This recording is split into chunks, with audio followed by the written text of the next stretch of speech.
I want to welcome Tamika Strong here, an archivist from the Georgia Archives, for this presentation today. Thank you, Tamika.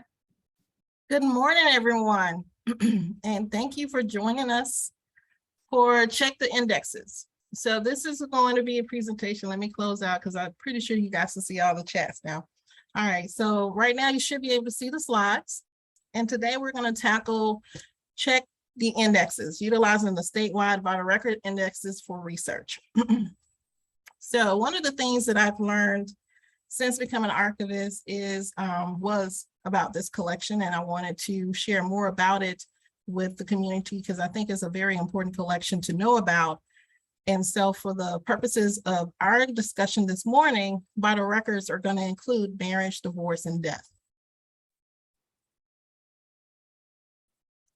So when doing this research, there are two important factors that has to be taken into consideration: date and location. But I would now argue that there are actually three important factors, and I'll explain to you why these factors are important. The three important factors now are date, location, and where to look. We are currently in a great age where a lot of items, a lot of resources that were only available in-house are now available online. And because of this, we now as researchers, be it that we're researching to help a patron or doing the research ourselves, we have to learn one additional thing. Where do we go looking for these records? Because they may not be in the traditional place that you would go looking for them. As with anything, when you're doing research, you have to kind of get prepared. And these next few slides are going to be discussing ways in which you can prepare for this research. So one recommendation, well, let me back up. I'm trying to figure out what the right term is. So if you have worked with researchers as a librarian, as a library staff person, or in archives, or any volunteer setting where you're assisting researchers, you know that in order to help them, you have to ask them questions so that they can help you kind of get in mind what resources to look for, where to look for them, and so that you can have an idea of where you need to go in order to assist them. And so one recommendation that I have is to create a timeline or a quick cheat sheet. One of the things that I do in my work with researchers, especially on site, is I ask them pointed questions about the individual they're looking for, where this individual lived, and when they lived. What is their life range? Because that information is going to help inform me in terms of where to look for the resources, whether or not the resources exist, and what type of resources are available. And so one recommendation to get started is to make a quick and dirty, it doesn't have to be pretty, but make a timeline so that you can have an idea about where the person is at a certain time point, at a certain time frame, excuse me. Another question to ask is, what records are being sought out? Are these records that are developed on a state level, on the county level, on a city or township level? And so some of these questions you may not know the answers to. And so in the handout that you'll receive later, it will have some links to resources that can help you kind of get an understanding of the research location that the person may be researching, so that you can kind of figure out what level of municipality you're going to be looking in to locate these records. Because sometimes over time, the type of municipality that holds those records change.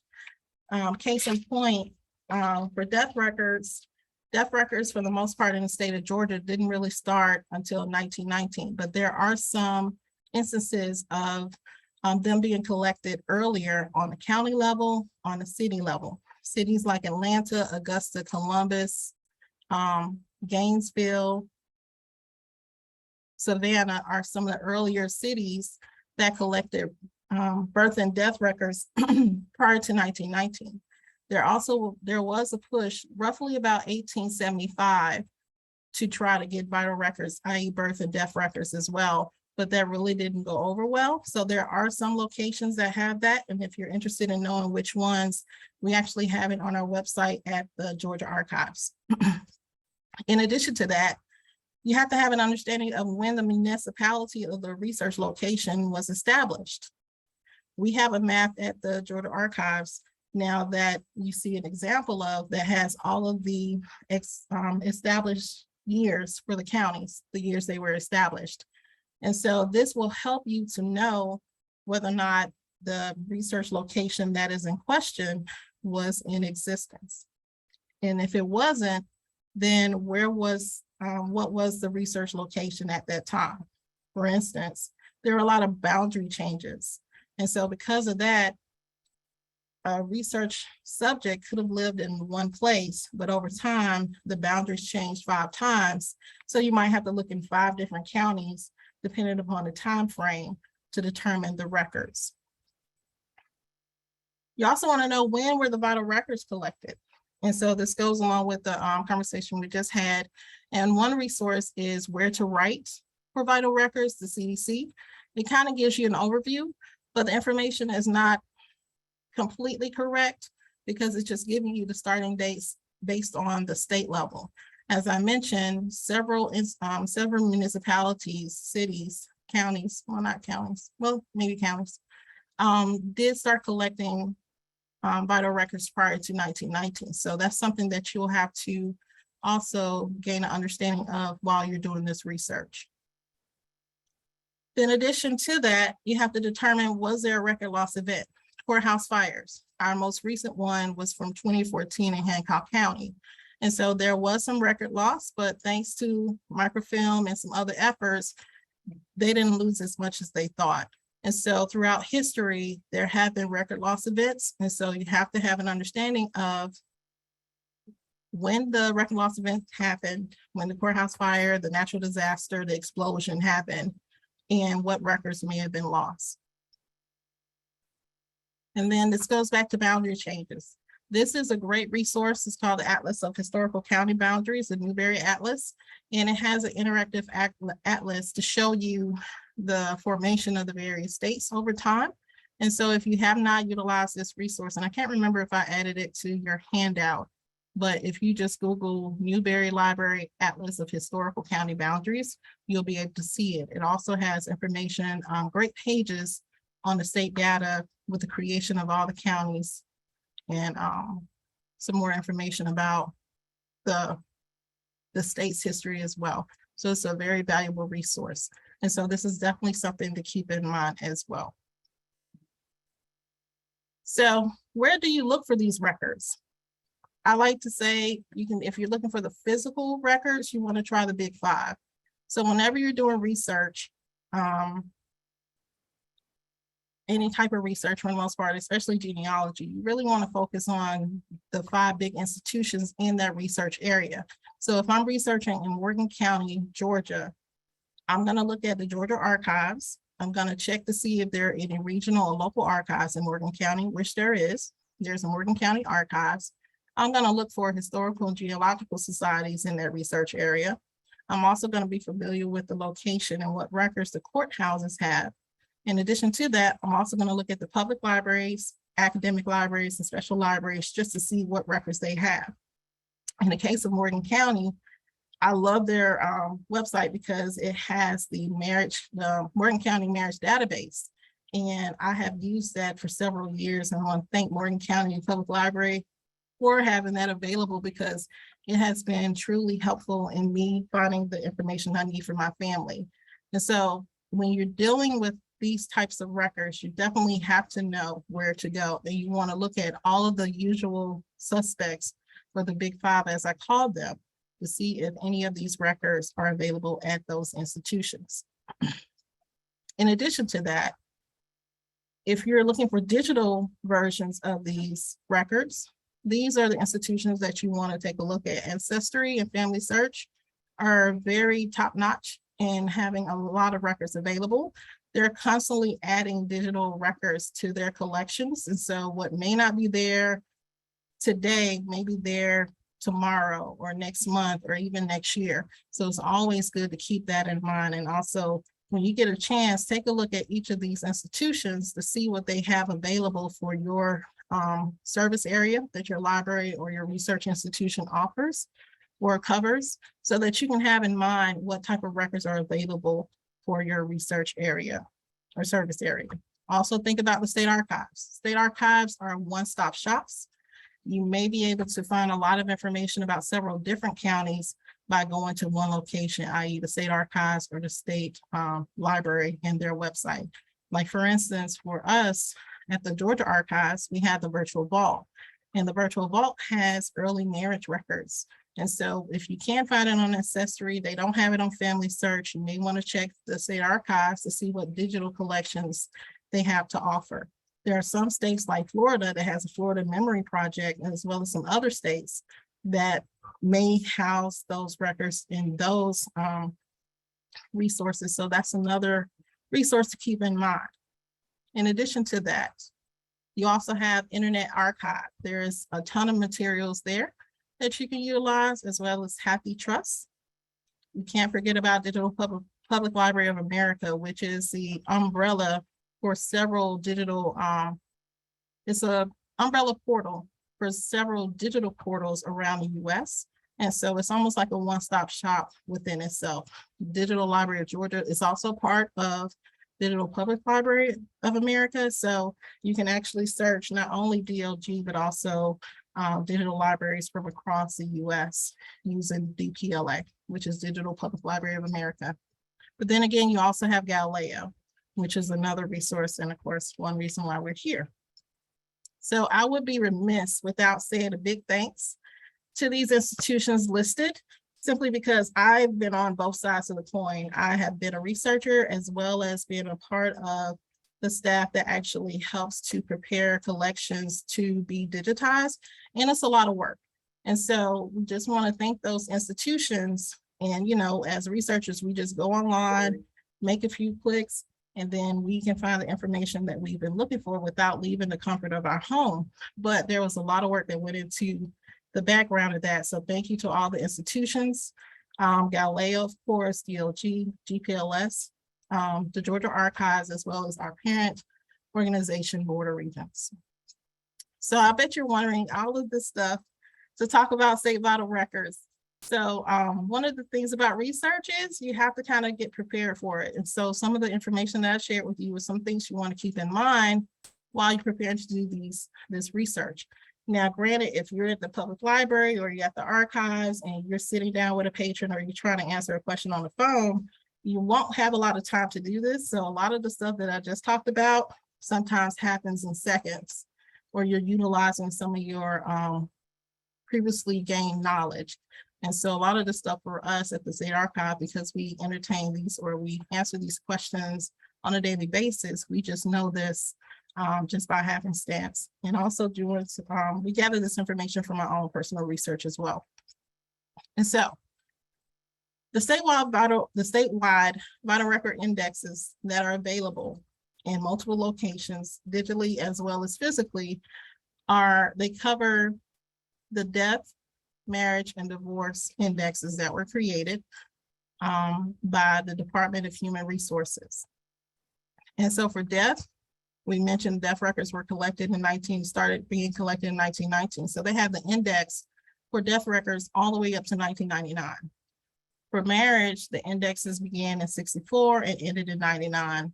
For divorce, they began in 65 and ended in 99. And I have the asterisk after 99 because the Georgia Archives, we actually have the 99 index on microfilm, which I was sort of surprised that the other institutions didn't seem to have it, but we do have it on microfilm if anyone wants to take a look at it. And I took a look at it briefly today, and it's actually 1999. So why would you use these indexes? For several reasons. You want to learn about different events and locations. So say, for instance, you get a phone call from a patron who needs a copy of their marriage license, but they don't remember exactly what county they got married in, but they remember the year. And so you can actually do a name search in that particular year to locate what county and the date of their marriage. The same for divorce. if it falls within the time frame that the indexes are available. But if you're like me, one of the ways you want to utilize this collection is you want to look for marriage and death, divorce records for family members that falls outside of the indexes that may be available at the courthouse. And so that's one way that I plan to utilize these records. I started working on it and I realized it's a very tedious process, but the return on investment will be worth it. Another reason to use this is that we know that over time, names can have variations. We know that people, when they hear names, sometimes they spell it totally different than the way you may spell it. So there are different variants that comes along with names. So for instance, Callaway, I've seen it spelled 5 different ways, but it's all Callaway. Paget as well is one of the other surnames that I'm looking at, and it's been spelled Paget, the 5 different ways that you see on the screen, and also Patrick. For me, Patrick and Paget are 2 different names, but when you say it, they actually sound very similar. So those are the kind of things you have to keep in mind as well, because when the person may have gone to get married, there may have been a situation where the name was listed incorrectly. So that's another thing to keep in mind when you're doing this type of research. And so, of course, we're talking about prep work. And so what type of research are you doing? Are you doing fact-finding mission, or is it a methodical research project? So if you're doing fact-finding, you want to try to get as much information as you can. You typically want to ask the name, what is the possible date of the event? Do they know where the event took place? Because a lot of these records are created on a county level or even city level, but you have to keep that information in mind when you're trying to do this research as well. And so when you're doing a fact finding, sometimes they get the years wrong. So you may have to do 5 years before, 5 years after, just to cover your bases, just to see if it's in the ballpark. If you're doing this in a more methodical way, you actually want to approach it a little bit differently. You want to try to get all the surnames for that research location that may have lived during the time in which you're researching, so that you can do the search once. So say, for instance, if you have 5 surnames that all lived in Fulton County, for instance, between 1920 and 1960s, actually in 1970s. So we know that the marriage and divorce indexes began in the 64/65. So we'll have a 4 to 5 year time frame that we can look for those individuals with those surnames in those 2 indexes. And a research log is a great thing, a great tool to use for this research, simply because you want to know, 1, that you look for this information, and then 2, you want to know whether or not you found anything.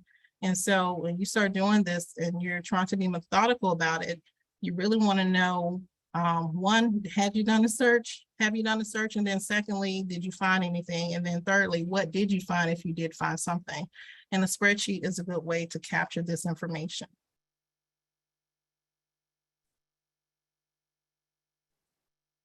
All right, so there are actually 3 different ways to access it. Both online versions are from the same source, from UGA. And so it really depends upon what you're more comfortable with. And so I'm more comfortable with using Georgia Government Publications. So that's the one I'm going to use primarily. But if you would like to use CLG, feel free to use that. And then, of course, in order to use the copy that we have here at the archives, you have to come on site. And so I wanted to kind of tackle the lists, and we'll see this when we pull up the actual records. The lists are important. And when I saw this initially, I didn't think they were, but then the more I worked with this collection to try to better understand it, the more I greatly appreciated these lists. And each list, there are 6 different lists, and I have the descriptions about each one. So the first one provides, well, overall, there are 4 important things to remember, because some of this stuff repeats. So there is age code example, which we'll see an example of that. There are 2 sets of county codes that they use. pre-1994 and post-1994. And then there's also a death certificate index document that kind of gives you an overview about the various codes and the timeframes in which they used it. And so we'll take a look at that as well. And so these are the other three, and it gives you a quick synopsis of what they are. This is the Georgia Death Certificate Index document that I was mentioning. And so it actually seems to have been created in 1993, because we know that the death certificate, the death index went past 93. And so it gives you a list of the different contents, including the counties and how did they record the counties in various years. So in 1952, they had the names listed, but in 1953, they started with the codes. And those were the codes for the various counties come in. And so the codes, you'll see the difference between those on a later slide to see the difference between the county codes. And so the date of deaths, the certificate numbers, race, sex, age, and the age codes, which they changed a little bit. They actually started those in about 1948, as far as I can tell, and looking at some of the records. And they also used the codes for the county of death, which is interesting because they have the county of residence and they used the name up to 52. And then they switched to codes, and then they have the county of death, and the county of death, they use the codes, then they switch to names. So that's something that you have to keep in mind when you're looking at these records, because over time, the way in which they did things changed. So this is the original age code example. And I have to admit, when I saw this originally, I was like, this makes no sense to me at all. And so even the examples, they really didn't make sense, but it might make sense to some people, but the way my mind works, it really didn't, because I'm looking at it now and now it's starting to make sense, but I actually redid this. So if you look on the far left, you'll see the codes, and for each 0, 1 through 5, well, 0 through 5, each number represents a different time designation. And so with the codes, if you see, for instance, the first example, 001, that means that the person lived for 1 minute. If you see 201, that means that the person lived for 1 day. If you see 501, that means that the person lived for 100 years. And so the first number is actually the code. And then the next two numbers is the amount of time. And so for instance, in the second column here, which I'm not sure you guys can see, like this column right here. So the very first one is 059. So that means that it was 59 minutes. So when you see these codes, you kind of break it down. So you separate the first number, and then you use the second number as the amount of time for that code's time designation. So for instance, the 229, it is 2 is days. So you're looking at 29 days. 510, you're looking at 100 years plus 10. So that's 110. So that's the one that kind of is a little bit different. But the one that you'll probably see the most will be 4. So if you see 416 or 425 or 430, you know that 4 equals years. So that's 30 years. Or 416 is 16 years. So those are the things you have to keep in mind. And so, as I said before, those age codes started roughly about 1948, but they could have started earlier because it looks like they were kind of testing the waters out a little bit and threw some codes in there. And so you'll see 2-digit ages, and then all of a sudden you'll see a 3-digit age, like 216, like 16 days. And so it can be slightly confusing, but the more you work with these records, the better you will understand them and be able to help others understand them. So some additional code notes.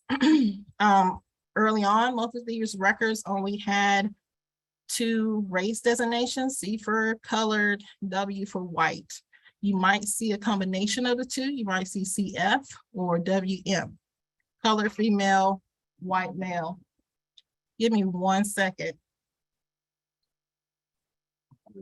Okay. sorry. And so you know the typical male and female.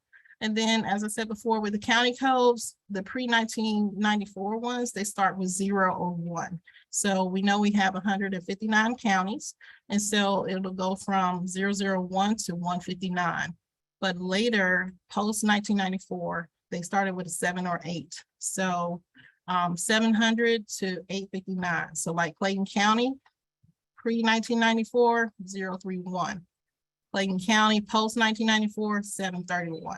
So you just have to keep that in mind as well. So you have to keep in mind what time frame are you looking at these records, and then what codes are being utilized. So these are the search instructions, and these search instructions are in the handout.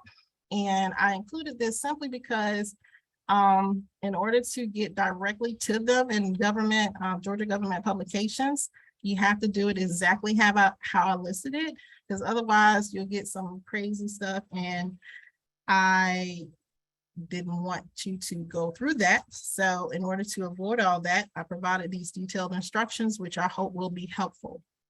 And so again, these are the 3 resources. And so we're going to go take a look at some of these records now. But before I hop into that, one more thing.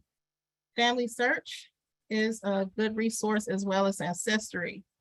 And because they both have death indexes available. And so if you go to, and I'm using Georgia, Ancestry Library Edition. So if I type in Georgia deaths with the asterisk, it'll pull up all the Georgia death records that are available in Ancestry. And so I'm just going to go back, because I think I did that a little fast. So if I'm back here, home, click begin searching, then is taking me to the card catalog. So I can click here, or I can go up here to search in card catalog. And then under title, I'm going to type in Georgia space deaths, or death with an asterisk, so that it can capture both the instance of death as well as deaths with an S.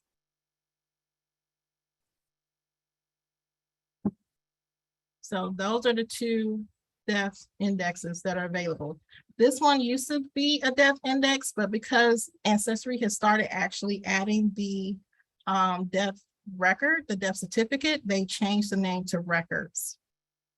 And so the other instance is, once you log into Family Search, you click search, then you click on records.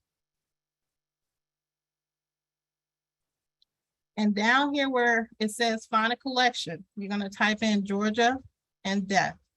And so you can also see that they have a Georgia death index, and the time frame is very different from the ones that are listed on Ancestry, but they also have the Georgia death the death certificates. So the death certificates from, and I'm not sure why it's 1914. That's just a part of the collection, I guess. But from 1914 to 1943, these death certificates are available. So if you have someone who has a death between those years, you can actually come here and get a copy of it online. So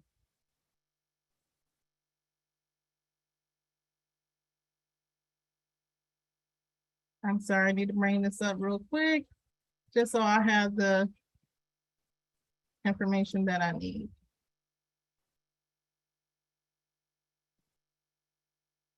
Wrong thing. Wrong thing. That's the joy of working with sharing your screen. Sometimes things that you don't want to show up. All right, so this is a preview of the handout with all the links and everything. Or this is not the one that I need. No, there it is. It's here. All right, so this is what I'm looking for.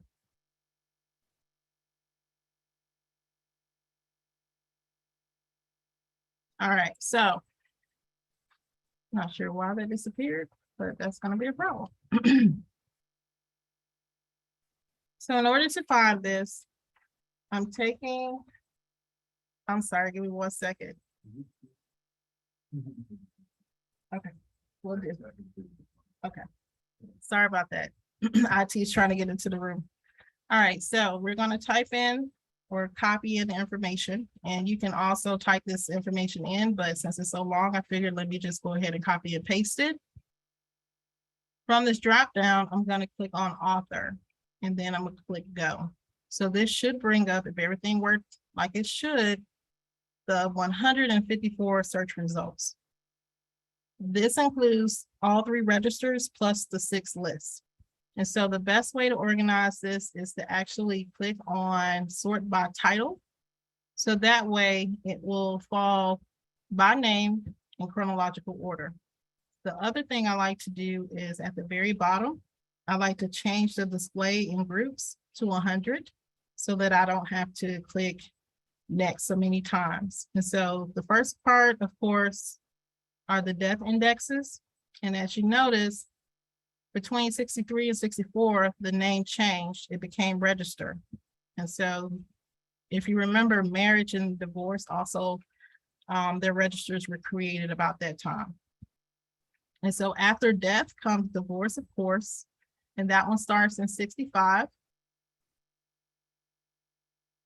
And in the next group, you see roughly about 114, the beginning of the 6th list. And so the first one is the one with 14 pages. And then the other ones, the information does repeat itself. And so the next group is marriage. And so there is 1 year though, that none of the registers have, and that's 1972. There was not a marriage, there wasn't an index created for 72. And they have that note in these records. So I wanted to show some examples of what it looks like. And so I'm going to hop to marriage and show you my grandmother and grandfather. So one thing to keep in mind with these records is that these records are huge. These are PDFs are very, very large.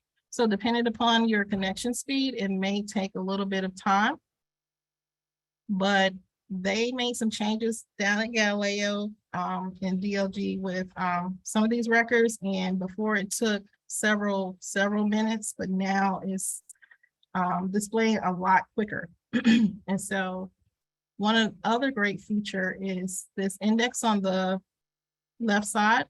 And so you can hop to whatever letter you want. So I'm looking for M for Maddox. And so I'm just going to scroll down.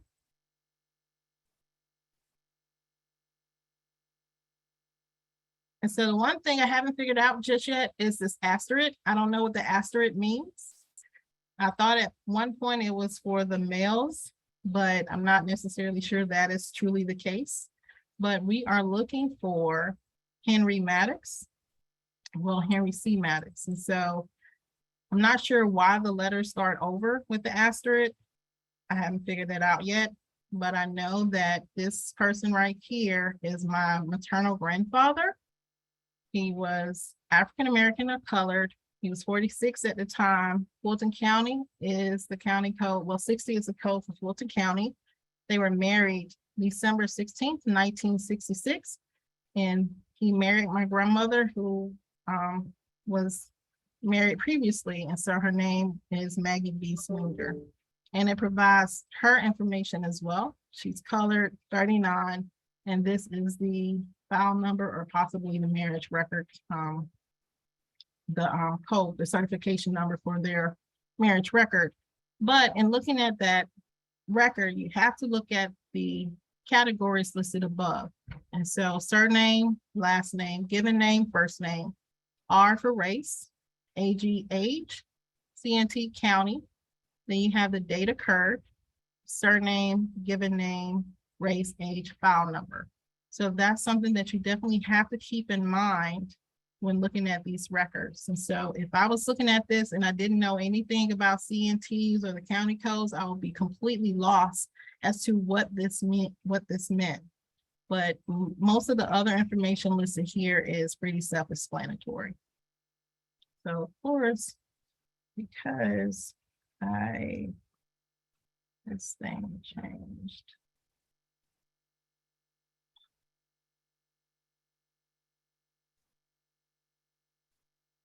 I'm not sure why I did this at the top. So I'm going to stop sharing for a hot second, forgive me. And I'm going to switch screens so that you can actually see it without all that craziness at the top.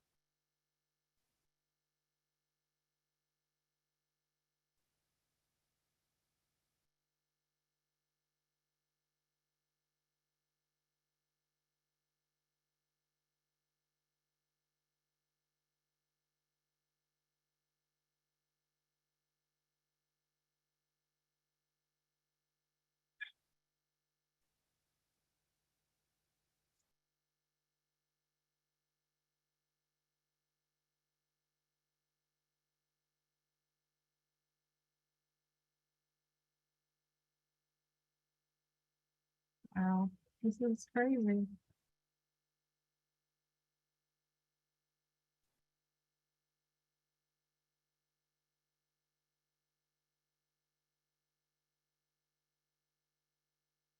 Okay, there we go.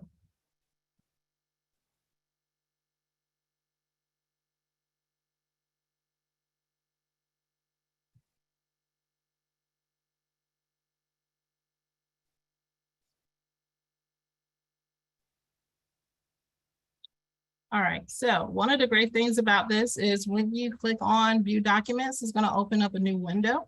And so now I can actually go back to my main list and I can pull up another list if I so choose to. And so I wanted to look at the very first one, just to kind of give you an idea about how these records change over time. And so if you notice, this particular document only has 630 pages. And so when we click on view documents, and the quality, the format is all a little bit different. So this one is kind of blurry. And so you can sort of kind of make out Aaron as the surname, FM, infant of, then you have the county and then the date.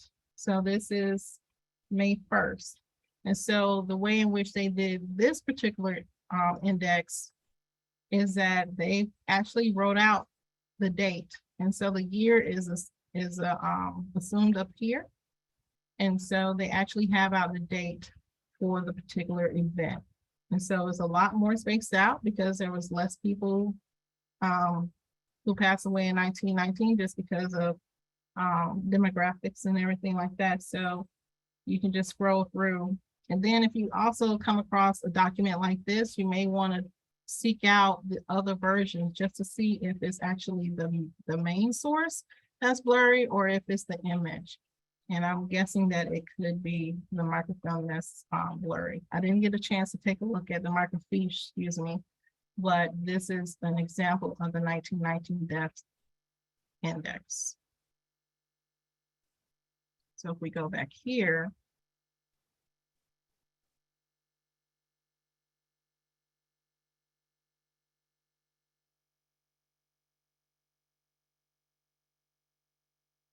and if we hop to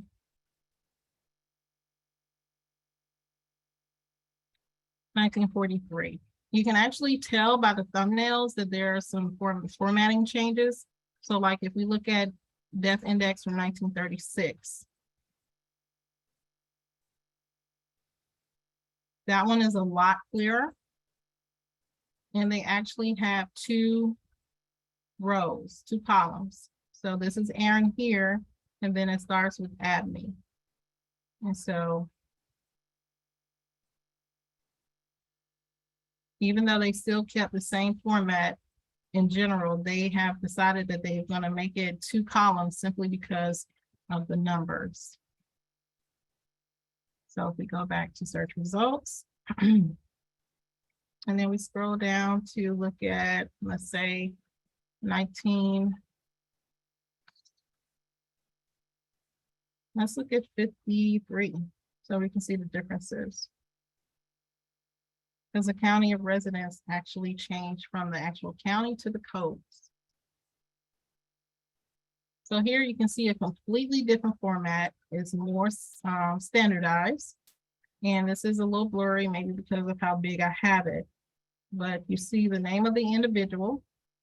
You see the date of death, which is April 11th, 1953.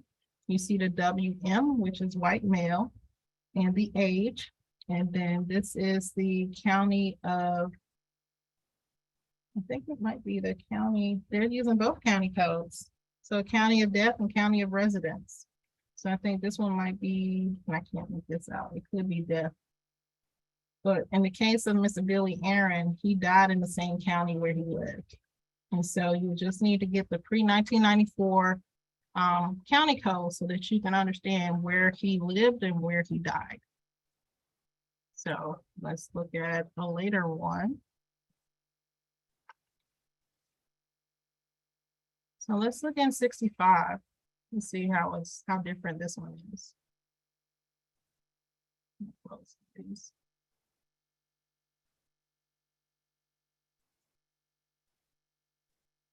So this one is a lot clearer. So we see they have the surname given name, so it looks a lot like they're more standardized here as well without the lines so much. And then you have the death date, you have the race, you have their sex, you have the county of death, which is spelled out, the certificate number, their age. So 477, he's 77 years old, and he lived in Fulton County. And I know Fulton because I'm familiar with this code. And so that's how you would read this. And so I know when some people look at this age, they're like, well, how is this person 456 years? So you just have to keep in mind that code example that shared that 4 equals years, and this is 77 years, 18 years, 56 years, 46. So you'll see mostly 4s, but this is a 2. So this is, I think 2 is days, if I'm not mistaken. No, yes, 2 is days. 0, 1, no, 2 is months. I'm sorry. Trying to remember this. No, 2 is days. I was right. All right, 3 is months. So this person was 8 months old when they passed away. All right.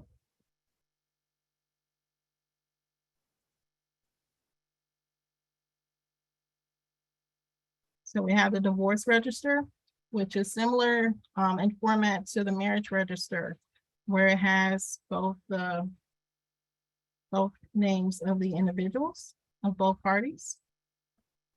And so one of the great things about this, the marriage and divorce, they list the individuals individually. So even though Aaron Sheila is listed with Bonner and Marvin, if you look on the Bonner, you will also find this listed again. So it's the actual index and the reverse, if you're familiar with dealing with marriage records, because the reverse index is typically listed by the bride's last name. And so they actually have combined both, so that if you're looking for one individual by one name, you'll still see both parties in the divorce or the marriage. So this is really great when you're looking for females with their maiden names, so that you can actually find their new married name by finding their actual marriage record. So that's one of the great things about this resource. So I think we are almost at our time. So I wanted to leave time for questions. And so you guys should have,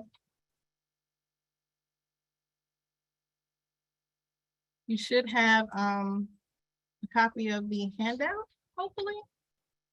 And if Joy, if you don't mind, if you can send it out, if it hasn't been sent out, just so they can have that just in case. But of course, you guys can email me any questions you may have. So we're open for questions. You all are also able to unmute yourself right now. If you want to ask your questions aloud, you can also type them into the chat.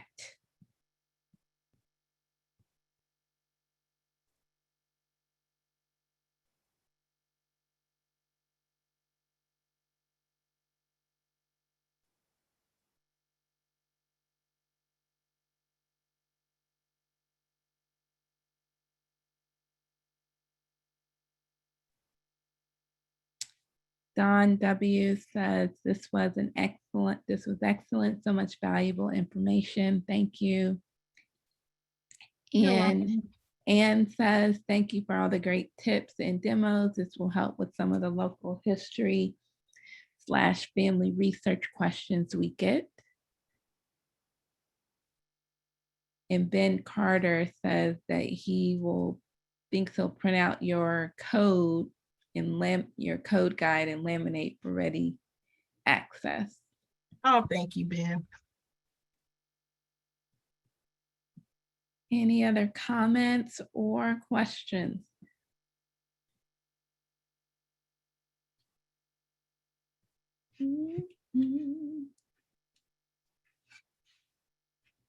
Okay, well, if there are none, you can get the presentation and the handout off of the Sketch platform. And Charles asked if we need further information, who should we contact? I guess they can contact you. It depends on what further information he's looking for. Okay. If you have questions about researching this collection, I can help. But if it's beyond what I can do, I'll let you know.